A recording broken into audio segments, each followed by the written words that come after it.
사도신경으로 신앙 고백 드림으로 새벽 예배 시작합니다.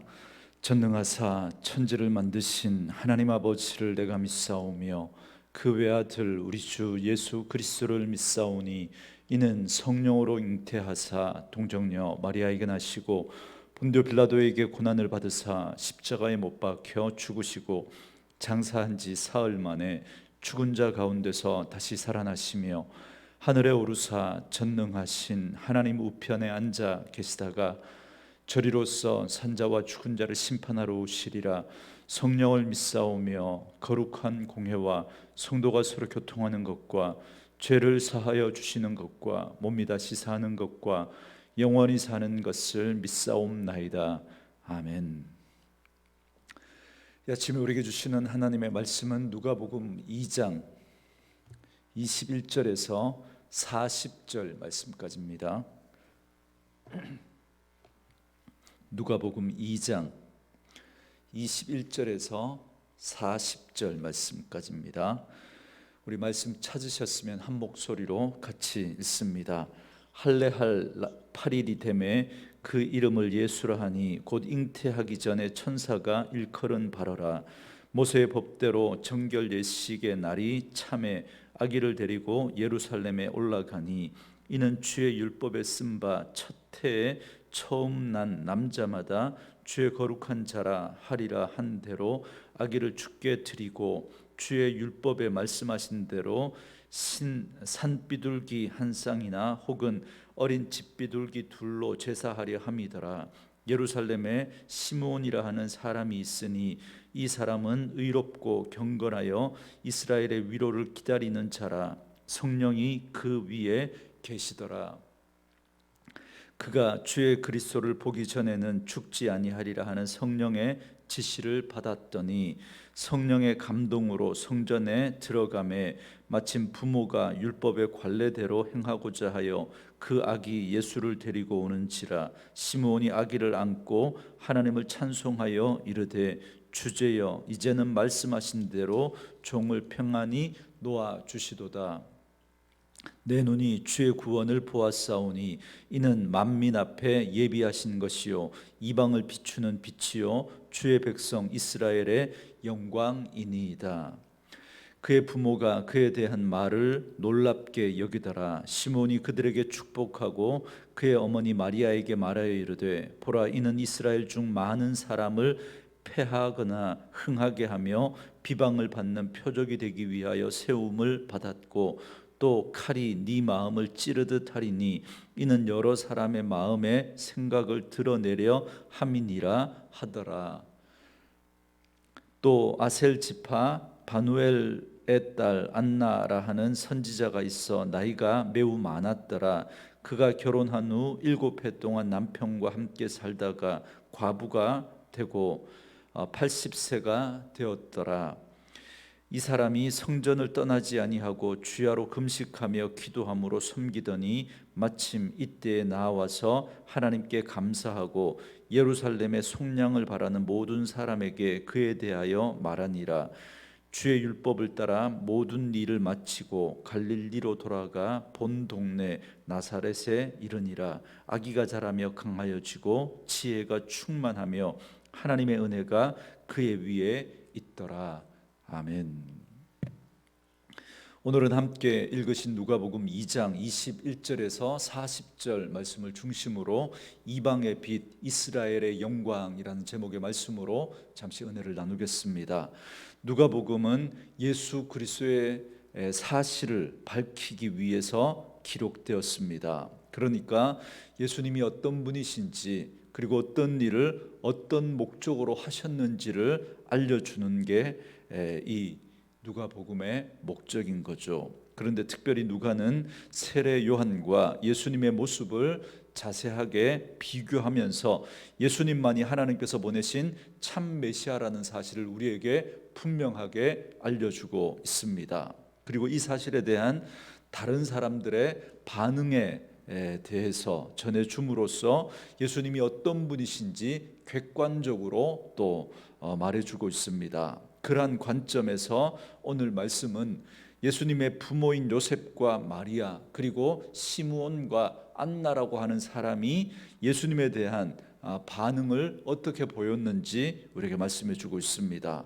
먼저 21절 말씀에 할례할 8일이 되매 그 이름을 예수라 하니 곧 잉태하기 전에 천사가 일컫는 바라라 그럽니다. 유대인들은 남자아이가 태어나면 8일째 되는 날 할례를 행합니다. 그리고 그때 아기의 이름을 짓습니다. 그런데 요셉과 마리아는 천사가 알려준 대로 예수의 아기의 이름을 예수라고 짓습니다. 그런데 사실 이건 좀 이례적인 일입니다. 왜냐하면 유대인들은 그 이름을 지을 때 조상들의 이름 가운데 하나를 따라서 짓기 때문에 그렇습니다. 그러니까 요셉의 조상 중에 예수라고 하는 그런 이름이 있었는지는 모르겠지만 그것과 상관없이 지금 요셉과 마리아는 천사가 일러준 대로 그 이름을 짓고 있다라고 하는 것입니다. 어쨌든 이렇게 이제 할례를 행하고 예수님의 이름을 지은 요셉과 마리아는 산모의 정결 예식과 그리고 장자에 대한 의식을 행하게 되는데요. 여기에 대한 말씀이 22절부터 24절까지의 내용입니다. 요셉과 마리아는 아기 예수님을 안고 예루살렘에 올라갑니다. 여기서 나오는 정결 예식은 레위기 12장에 기록되어 있는데요. 산모에 대하여 치렀던 예식이었습니다. 산모가 남자아이를 낳으면 7일 동안 부정합니다. 그리고 40일이 지나면 성전에 가서 정결 예식을 치르고 회복이 될 수 있었습니다. 반면에 여자아이를 낳으면 남자아이를 출산했을 때보다 각각 2배의 시간을 더 필요로 합니다. 사실 이러한 기간이 있었던 이유는 우리나라의 산후조리의 풍습처럼 하나님께서 산모를 일정 기간 동안 보호하기 위한 어떤 그런 조치가 아니었을까 그런 생각을 하게 됩니다. 어쨌든 요셉과 마리아는 이렇게 성경에 기록된 말씀대로 정결 예식도 치르고 그리고 첫 태생은 하나님의 것이기 때문에 율법대로 아기 예수님을 하나님께 드리고자 예루살렘에 올라간 겁니다. 그런데 예루살렘에서 한 사람을 만납니다. 25절 말씀에 보니까 예루살렘에 시므온이라 하는 사람이 있으니 이 사람은 의롭고 경건하여 이스라엘의 위로를 기다리는 자라 성령이 그 위에 계시더라 그럽니다. 시므온의 이름의 뜻은 하나님이 들으셨다라는 뜻입니다. 그는 의롭고 경건한 사람이었다 그럽니다. 그리고 그에 대해서 성경은 성령이 그 위에 계시더라 이렇게 말합니다.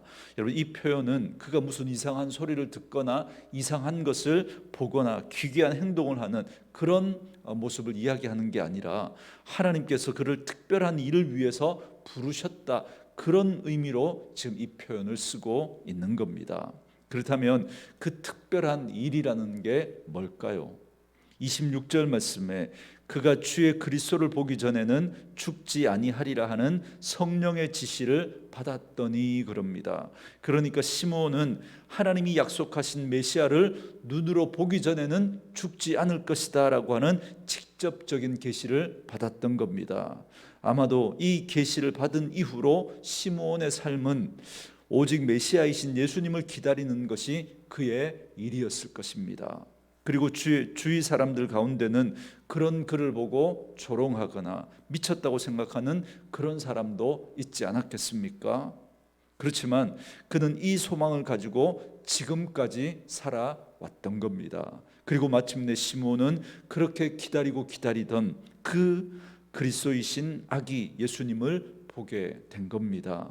그런데 27절에 보면 성령께서 시므온을 감동시키셔서 성전으로 들어가게 하십니다. 그때 마침 아기 예수님을 안고 성전에 들어오는 예수님의 부모를 만나게 됩니다. 그러자 시므온은 아기를 안고 하나님을 찬송합니다. 그 찬송이 29절과 30절 말씀입니다.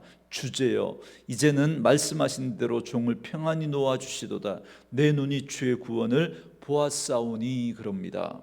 시몬은 그 계시를 받고 난 다음에 오랜 시간을 기다리면서 여러 가지 고난도 있었겠지만 결국에는 아기 예수님을 보고 난 다음에 그렇게 기다리던 약속이 이제 이루어지게 되었다라는 걸 알았던 겁니다.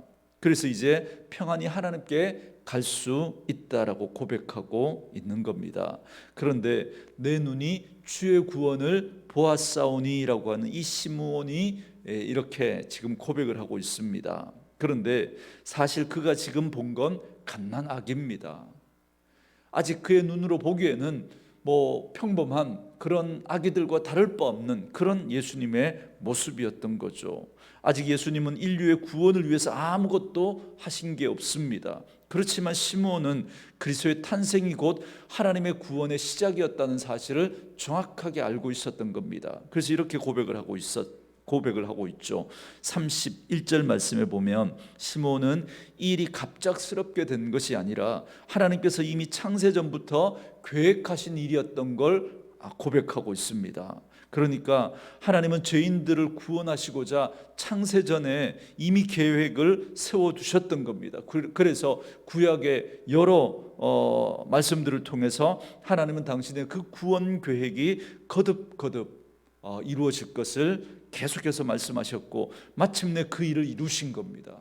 지금 이제 난지 8일밖에 난지 이제 40일이 좀 지난 그런 이 아기의 모습이지만 그러나 그 아이의 모습을 보면서 지금 하나님의 구원이 성취되고 있다는 걸 그는 깨달았던 겁니다. 여러분, 우리가 이 일을 통해서도 하나님은 일하시는 하나님이라는 사실을 우리는 다시 한번 발견할 수 있습니다. 일을 행하시는 여호와, 그것을 지어 성취하시는 그 여호와께서 지금 당신의 열심으로 하나님께서 약속하신 그 구원자 메시아를 이 땅 가운데 보내신 것입니다. 약속하신 그 말씀대로 인간의 몸을 입고 이 땅에 태어나신 그 예수 그리스도의 그 모습을 오늘 보여주고 계시고 또 이 시므온은 그걸 정확하게 알아봤던 겁니다. 그런데 오늘 이 시므온의 고백을 보면 시므온은 이 하나님의 구원이 단지 이스라엘 백성들만을 위한 것이 아니었음을 말하고 있습니다. 그래서 32절에 보면 이렇게 고백하죠. 이방을 비추는 빛이요 그럽니다. 이 표현은 선지자 이사야가 여러 차례 예언했던 말씀입니다. 대표적으로 하나만 찾아보면 이사야 49장 6절 말씀에 이렇게 말합니다. 내가 또 너를 이방의 빛으로 삼아 나의 구원을 베풀어서 땅 끝까지 이르게 하리라 하고 말씀하셨죠. 그러니까 예수님의 탄생은 유다뿐만 아니라 이제 온 세상을 구원하시기 위하신 하나님의 일이었다는 사실을 시므온은 자신의 입을 통해서 고백을 하고 있는 겁니다. 그리고 이제 33절 이하에 보면 시므온의 말을 들은 예수님의 부모님들의 반응이 나옵니다. 우선 이 고백을 들은 예수님의 부모님들은 놀라워했습니다. 그도 그럴 것이 생전 처음 보는 사람이 이런 말을 하니까 어떻게 놀라지 않겠습니까? 그런데 특별히 시므온은 어머니 마리아에게 다음과 같은 놀랄만한 예언을 합니다. 34절과 35절에 시므온이 그들에게 축복하고 그의 어머니 마리아에게 말하여 이르되 보라, 이는 이스라엘 중 많은 사람을 패하거나 흥하게 하며 비방을 받는 표적이 되기 위하여 세움을 받았고 또 칼이 네 마음을 찌르듯 하리니 이는 여러 사람의 마음의 생각을 드러내려 함이더라 그럽니다. 이게 무슨 말이냐면 이스라엘 백성들 가운데 예수님을 거부하는 사람도 있고 예수님을 영접하는 사람도 생기게 될 텐데 그 예수님을 거부하는 자는 망하고 그 예수님을 영접하는 자는 구원을 얻게 될 것이다 예언하고 있는 겁니다. 그런데 이 일이 예수님의 십자가 고난과 죽음으로 이루어지게 될 것이라는 사실을 또한 말씀하고 있는 겁니다. 그렇기 때문에 모친 마리아에게는 예수님의 그 십자가의 고난과 죽음이 어떻게 다가오겠습니까? 칼로 찌르는 듯한 아픔이 될 것이다. 그렇게 말씀하고 있는 겁니다. 그렇지만 이 일을 통해서 구원받은 사람과 구원받지 않은 사람, 그런 사람들이 분명하게 선명하게 드러나게 될 것을 시므온은 예언하고 있는 것입니다. 그래서 늘 복음은 그 복음에 대한 반응은 돌을 들거나 아니면 회개하고 받아들이거나 그런 모습으로 드러나게 되는 거죠. 이제 계속해서 36절 이하에 보면 안나라고 하는 여인이 등장합니다. 안나는 한나와 같은 그런 이름인데요, 은혜라는 뜻입니다. 안나는 선지자로서 나이가 매우 많았습니다. 그녀는 결혼하고 난 다음에 7년 동안 남편과 함께 살다가 그 후에 혼자가 됩니다. 그리고는 지금 84세의 나이가 되었습니다. 그런데 37절에 보면 가부가 되고 84세가 되었더라 그러면서 이 사람이 성전을 떠나지 아니하고 주야로 금식하며 기도함으로 섬기더니 그럽니다. 그러니까 안나는 오랜 시간 동안 홀로 지내면서 성전을 떠나지 않고 주야로 금식하며 기도했던 삶을 살았다는 겁니다. 그러니까 안나는 홀로 된 가운데 자신이 할 일은 하나님을 섬기면서 기도하는 일이라고 여기고 늘 성전에서 머물며 기도하고 금식하며 지냈던 겁니다. 그런데 마침 시므온이 아기 예수님을 만나 찬양할 때 안나가 왔습니다. 38절 말씀에 보니까 마침 이때에 나와서 하나님께 감사하고 예루살렘에 속량을 바라는 모든 사람에게 그에 대하여 말하니라 그럽니다. 그러니까 안나는 마치 계주를 하는 그런 선수가 바톤을 받아서 달리는 것처럼 시몬의 찬양을 이어받아서 하나님께 감사하며 사람들에게 예수에 대해서 말했다는 겁니다. 그런데 그녀가 말한 게 뭐냐면 이렇게 말하죠. 예루살렘의 속량을 바라는 모든 사람에게 예수님에 대해서 말했다 그럽니다. 그러니까 안나는 예루살렘을 속량하기 위해서 예수님이 오셨다라고 말하고 있습니다. 다시 말하면 구원자이신 예수 그리스도가 오셨다라는 걸 정확하게 이야기하고 있는 겁니다. 그리고 오늘 말씀은 시몬과 안나의 예언처럼 구원자로 오신 아기 예수님이 자라며 강하여지고 지혜가 충만하며 하나님의 은혜가 그 위에 있더라라는 말씀으로 오늘 본문이 끝을 맺고 있습니다. 저는 오늘 이 말씀을 묵상하면서 이런 생각을 했습니다. 예수님이 이 땅에 오시기 전에 영적인 상황은 구약의 말라기 선지자 이후에 말씀이 아예 사라져버린, 더 이상 하나님이 말씀하시지 않는 400년 동안의 시간이 지금 흐르고 난 다음입니다. 영적으로 보면 아주 어두웠던 시기였던 거죠.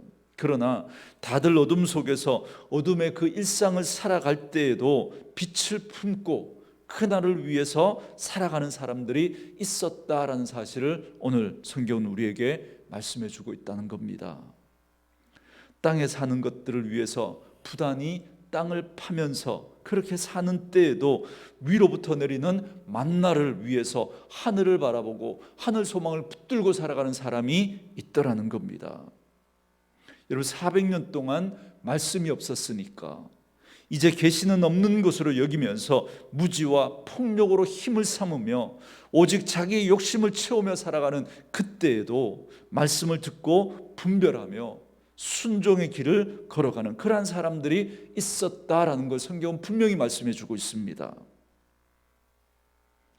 그들은 비록 세상의 폭압과 거친 말들 속에서 마치 죽은 자와 같이 그렇게 보였을지 모를 겁니다. 너무나 어리석고 바보 같고 아무것도 할 수 없는 그런 사람처럼 보였을 겁니다. 그러나 하나님은 그러한 자들을 주목하고 계시고 그들을 위한 위로의 말씀을 오늘 말씀해 주고 계신다는 겁니다. 여러분, 시몬과 안나를 한번 생각해 보시기 바랍니다. 그들이 날마다 성전을 배회하는 것을 보고 사람들은 뭐라고 그랬을까요? 그들이 성전을 떠나지 않고 금식하고 기도하며 그러한 삶을 멈추지 않고 살아갔을 때 사람들이 그를 바라보면 뭐라 그랬을까요? 어리석다고, 바보 같다고 그러지 않았겠습니까? 누구도 그들에게 소망이 있다고 말하지 않았을 겁니다. 누구도 그들에게 임할 그 하나님의 위로를 상상하지 못했을 겁니다. 그래서 아무도 그들을 주목하지 않았고 가까이 하지 않았습니다. 그래서 그들은 외로웠고 고독했고 때로는 덩그러니 그 성전에 혼자 남아서 지금 내가 뭘 하고 있는 걸까? 그런 생각 하지 않았겠습니까? 그런 회의도 들었을 것 같습니다. 그러나 성령께서 그들을 지켜주셨던 거죠. 만약에 성령께서 그들을 지켜주시지 않았다면 그들조차도 그 성전을 떠났을지 모릅니다. 사랑하는 성도 여러분, 어둡다고 다 어둠의 길만 가는 것은 아닙니다. 그때도 빛을 품고 그 빛을 반사하며 살아가는 사람들이 있다는 사실을 여러분 꼭 기억하십시오. 엘리야가 다 떠나고 다 죽고 나만 혼자 남았다고 그렇게 생각했지만 하나님께서는 바르게 무릎 꿇지 않은 7천의 사람을 남겨두었던 것처럼 오늘도 다 하나님의 말씀을 떠난 것 같고 다 세상과 타협하고 아무렇게 살아가는 것 같지만 그러나 오늘도 하늘 소망을 붙들고 하나님의 백성답게 살아내는 사람들이 있다는 사실을 우리는 분명히 기억해야 합니다. 여러분, 그분들의 삶은 피련코 외로울 것입니다. 고독할 것이고 때로는 의심도 생길 수 있습니다. 그럼에도 그가 붙드는 말씀이 그를 붙들어 넘어지지 않게 하실 것입니다. 그리고 결국에는 주의 그 위로의 날을 보게 될 것입니다. 왜냐하면 일하시는 하나님께서 반드시 그때가 되면 하나님의 타이밍에 하나님께서는 그 일을 성취해낼 것이기 때문에, 그렇기 때문에 우리가 그 말씀을 붙들고 소망 가운데 살았던 삶이 결코 어리석은 삶이 아니라고, 결코 그것이 무의미한 삶이 아니라고 하나님은 분명히 우리에게 말씀하시고 우리를 위로해 주실 것이기 때문에 그렇습니다. 오늘도 말씀으로 이 하루를 시작하는 저와 여러분들에게 이 소망이 있기를 원합니다. 그래서 어렵고 힘든 시간을 살아가고 있지만 말씀과 함께 여러분 지치지 마시고 오늘도 하늘 백성으로 살아내십시오. 그날은 멀지 않습니다. 아무도 주목하지 않았지만 오늘 성경은 시므온의 날이 소망이 없지 않음을 말씀하고 있습니다. 그리고 안나의 날이 헛되지 않았음을 성경은 우리에게 분명히 말씀해 주고 있습니다. 오늘도 그 소망을 품고 하늘 백성으로 살아내는 그런 저와 여러분 되어줄 수 있기를 주의 이름으로 축원합니다. 오늘은 우리 하늘 소망이라는 이 찬양을 들으면서 말씀 묵상하시고 함께 기도하는 시간 갖겠습니다.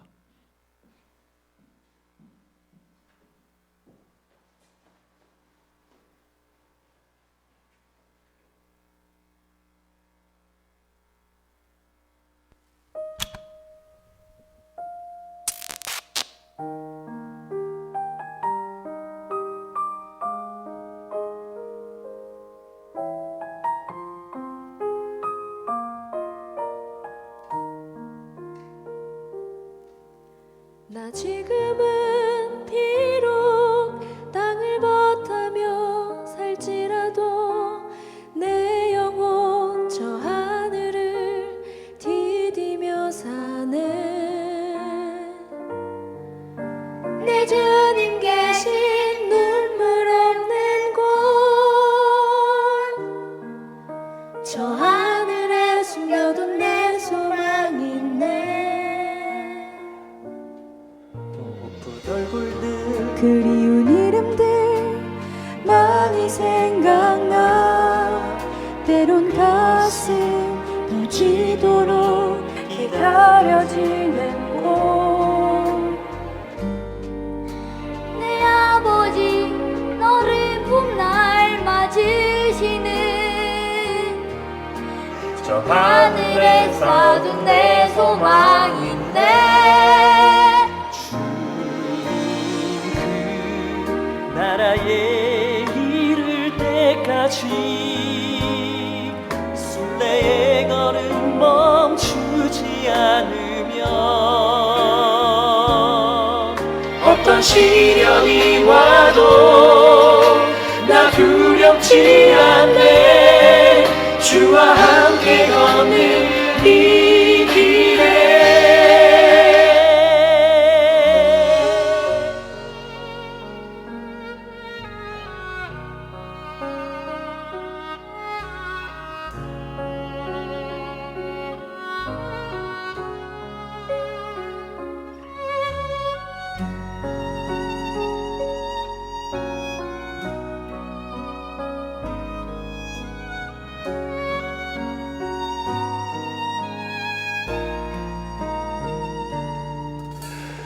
지금은 비록 땅을 버타며 살지라도 내 영혼 저 하늘을 디디며 사네. 내 주님 계신 눈물 없는 곳, 저 하늘에 숨겨둔 내 소망이네. 보고픈 얼굴들 그리운 이름들 많이 생각나. 때론 가슴 터지도록 기다려지는 곳, 내 아버지 너는 그날 주신 저 하늘에 사는 내 소망이네.